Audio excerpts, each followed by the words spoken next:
You are now locked into the Beyond Hashtag podcast.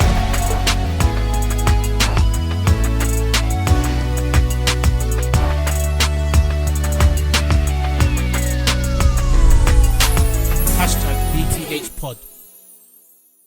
Hello. Welcome to our second part of our chat with Kevin Harper. Thank you for joining, Kevin. If you guys have missed part one, go and check it out on the link below. We spoke about a wide range of topics, black players in Scotland, pathways after football, racial abuse in the 90s, Harry Redknapp and his championship winning gang, all that good stuff. So now thank you for that, Kevin. And we won't waste too much time, and we'll get into the discussions of part two, where we're going to speak about black managers in the British game, and different approaches to and solutions, which is our main focus to dealing with racism. So yeah, Kevin, you mentioned a number of times when you got into management after your career, you were the first black manager in 15 years to manage in the professional Scottish game. So you went to Albion Rovers in 2003. So again, shed some more light for our listeners and watchers on again, how that opportunity came about, the struggles you had to get that opportunity, and the aftermath of it.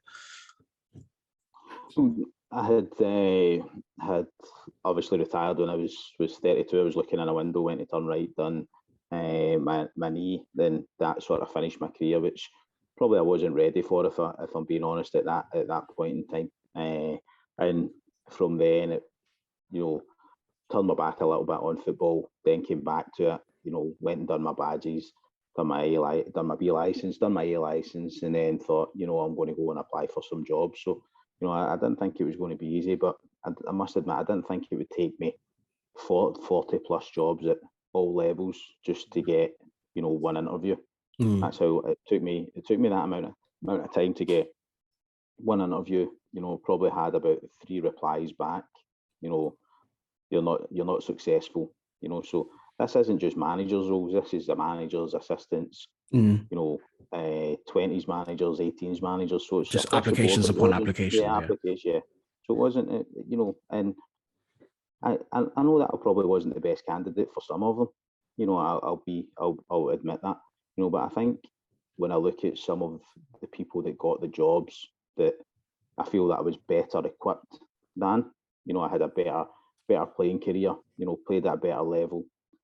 Understood the managers that I had worked under, and people getting jobs. So you wonder why. You wonder why, and there hadn't been a black manager in, as I say, 15 years, certainly in the lower leagues, 18 years in the higher divisions. So, obviously there was a little bit, I believe there's institutional racism. You look at Scottish football just now, there's one black person in the game, and that's an assistant manager at Livingston. So for me, you look at that across the board, and it just shows, you've got 40 plus teams in Scotland. The majority of them have a manager, assistant manager, and a first team coach. So if you look at that, that's over 120 jobs, give or take, and for there to be one person in that, and of colour and their roles, then I think it says something. I think it's difficult enough to get in as if you're away out of the game, but I think it's even more difficult if you're a black coach, manager trying to get into the game. So for me, Albion Rovers came up. They I actually had forgot that I had applied for the job. When you do so many, you forget. Yeah. Yeah, no, it's just because I was like, I'll apply for it. I'm not going to get anything back, because you're that used to not getting something back. And then the email came through saying that they wanted to interview me, which was a shock. It was a shock. So went and watched their game and done a little bit of analysis on what I felt was the good parts and the bad parts, where they were going wrong. Went into the interview pretty well prepared, done the interview, and got offered the job that night, which was a shock. I must admit, it was a shock. I felt the interview went really, really well. I think I came across really well. But when you've had that many knockbacks and you've not had that was my first ever footballing interview as such. Yeah. Because as a player you don't do an interview. Yeah. So and then I went in and went in, spoke to the players, and what I wanted. We were 7 points, I think, 8 points adrift or something. 7 points adrift at the bottom of the League Two, almost going out of the league. And I had to turn that around. And the biggest thing that that I wanted was we had to stop conceding goals. We were conceding probably 3-4 goals a game, and that was a difficult part. That was a real difficult part. We didn't have a strong budget. We were the lowest budget in the league. Our players were, some of them, the majority of them weren't even on £100 a week. Yeah. So it was tough enticing players towards us, and we had players that I just felt, and that's no disrespect to them, just weren't good enough for the level that they were playing at. And I'm aware that like as you get up the levels, it becomes more and more difficult. But at the end of the day, that's just how I felt, and I was going to live and die by that. But I had to make sure that the players were as good as they could be up until I could open it, until the window opened, that I could get some players in. And fortunately enough, I had to do a bit of, had to release players, get them off the wage bill so that I could bring different players in. And what I looked for was people that would work hard, that would give 100%, that were leaders. And I was fortunate enough that I was able to bring 5 or 6 players in to add, probably 7 players to add to the players that were there. We were fortunate enough. We had a goalkeeper that was on loan from Motherwell that was there for the season, who was a young kid, but he was a very good goalkeeper. I brought in a striker, 2 strikers, a midfielder, a wide player, and a centre half, and a left back. So I felt as if the core of the team was stronger, certainly stronger. Yeah. And the players that were there were leaders. So we worked really hard in trying not to concede goals, and it took time. But I always knew that it took time. I knew that Berwick Rangers, who were our the closest team to us, weren't great. They weren't great. So we had that. We were fortunate enough in that, and I always knew it would come down to probably the last quarter. Always knew that. The time we changed the players, we would hopefully pick up some results. Yeah. We went 13 games, I think, before we got our first win. I think on the 13th game we got our first win. But I think the change we were, the 3 games before we won, we could beat 1-0, 1-0, and we had opportunities to go ahead in the game, and we didn't, and that was unfortunate. And then the game that we won, ironically, we got 3 points the morning of the game because another team had pulled up. Played an eligible player in one of the games previously. So we get a 3-0 win, and then we beat Stirling 1-0. And I remember the keeper making an absolute wonder save last minute. Like, I thought it was in from the side. I thought it was in, and he managed to save it, and that was it. And that helped us. And then the week previous to that, our goalkeeping coach had passed away. So during the night, so that was a catalyst, and we were a tight group, but that made us even tighter. And I remember the week before, Berwick, who were our closest rivals, we played them, and they scored probably with 5 minutes to go or something. I remember them celebrating on the pitch, as if that was them. They were up. And I said that to the players after the game. I says, just remember how they celebrated on our patch. And lo and behold, the players went on an unbelievable run. I think we won some 19 points out of 27 in the last quarter, and we ended up staying up with 5 points. So the turnaround was incredible, So it was a real difficult time, dealing with the fact that the goalkeeping coach had died, trying to change all the players, trying to change the mentality, of the club as well. But I'll be forever grateful to the day that I'm no longer on this earth, to Albion Rovers for giving me the opportunity. If that's my first and only management role, then I can say that I felt I'd done a good job, kept a team in the league who might have struggled had they went down. So that's the legacy that I've left. Whether it's only for a couple of seasons, hopefully it won't be. Hopefully I'll get back in. But if that's what it is, then so be it. No, good point, Ed. And you touched on that. You do want to get him back at some point as well. So I think it'll be good for would be good to see you, in a role in the future. And I think going to the successes that you did have. So you had a vision. You had to overcome a whole world of challenges just at Albion Rovers. And I guess with again being a black manager in your position, how much do you feel like black managers have to prove themselves a lot more than their white or other ethnicity counterparts? Because you look at the moment, what people like Chris Hughton have done in the English game. You've got Patrick Vieira at the moment at Palace. Like, do you feel like you got the sufficient time to prove yourself? Do you feel like if there was a white counterpart in your same position, they would have, been given a lot longer? And the whole having to work twice as hard thing.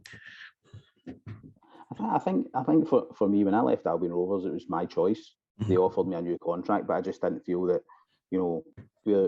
where I felt we wanted to go and the budget side of things, I don't think it just didn't fit where I was, if I'm being honest. Yeah. But there was no hard feelings. I let them know that, I still speak to the chairman, so for me, it's no bother. It was my choice.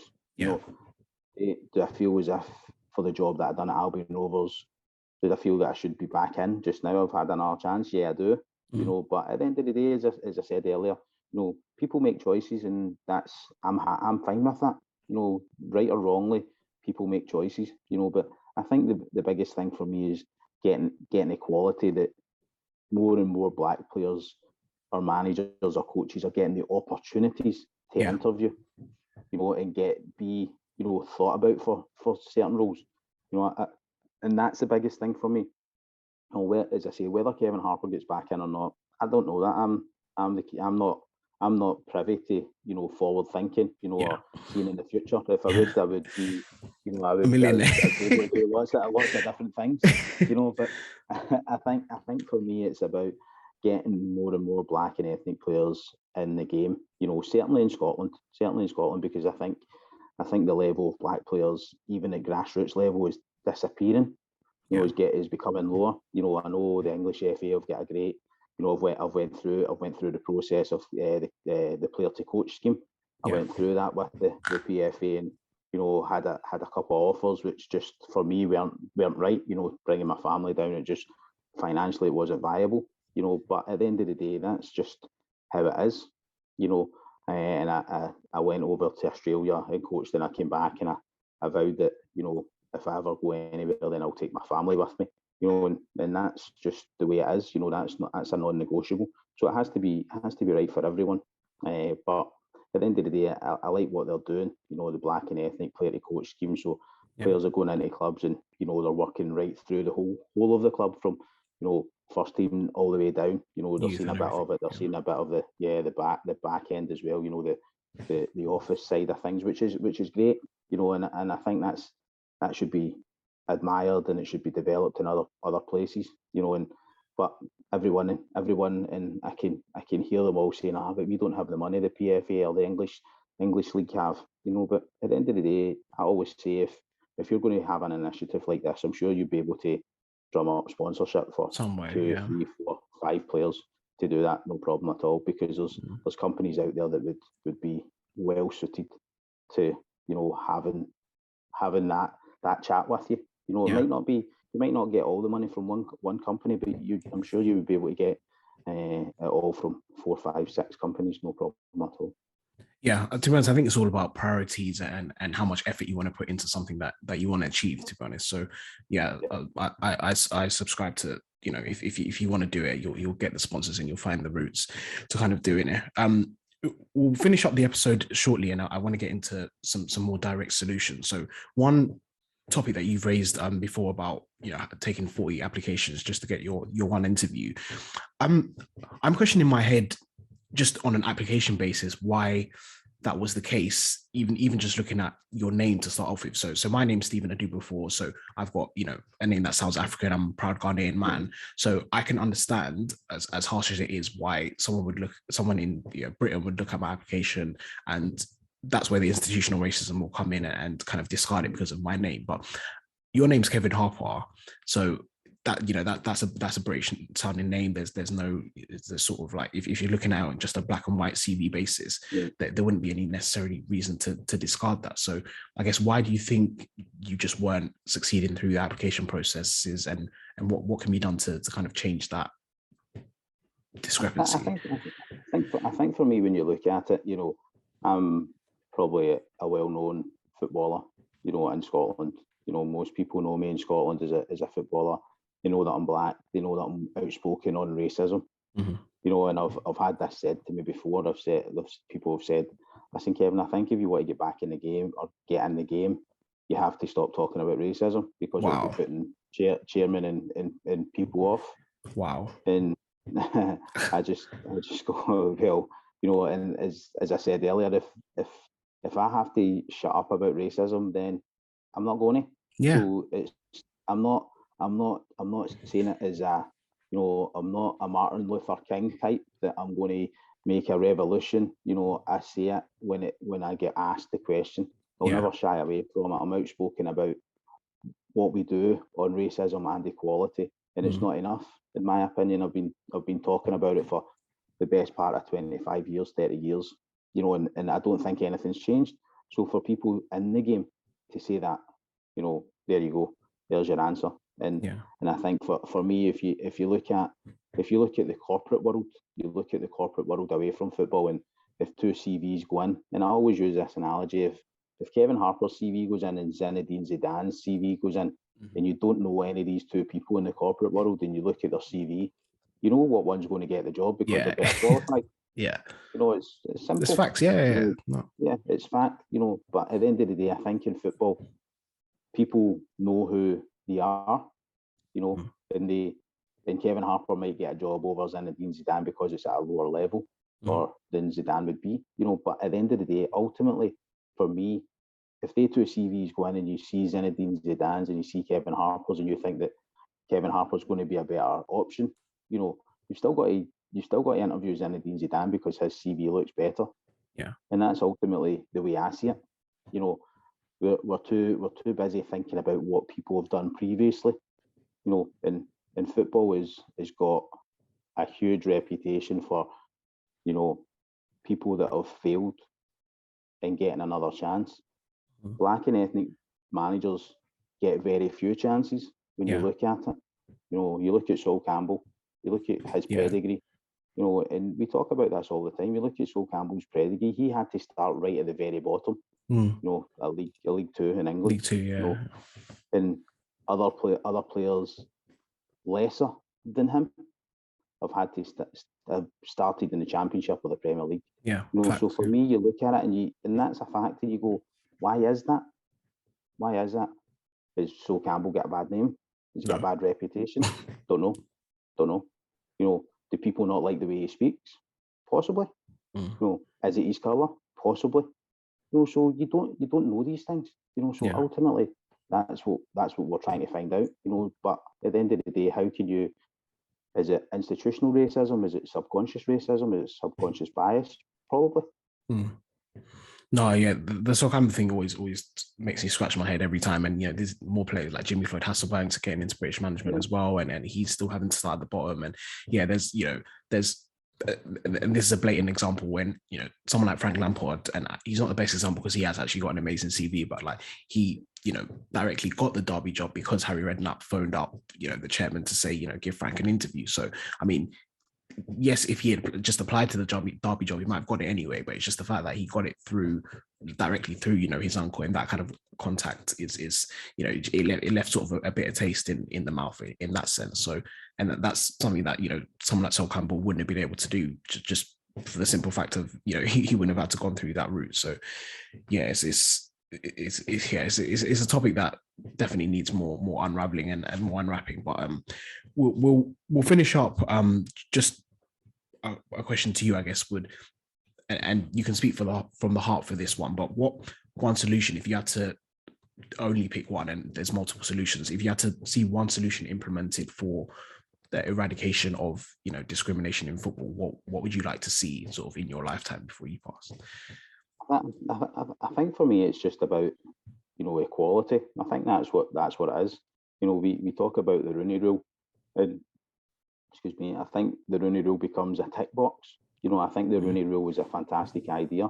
When you look at what it's done in American football, but if you even look at the stats in American football, I think it's transgressed since the Rooney Rule came out, because I know they're making a different rule up now, because the black and ethnic coaches are less now than what they were maybe 5-10 years ago. Yeah. You know, and that's what happens. It becomes a tick box. But I think we have to open our eyes and open our minds to other opportunity. You know, not just the same. You know, speak to people. You know, because until we have that diversity, we're never going to know.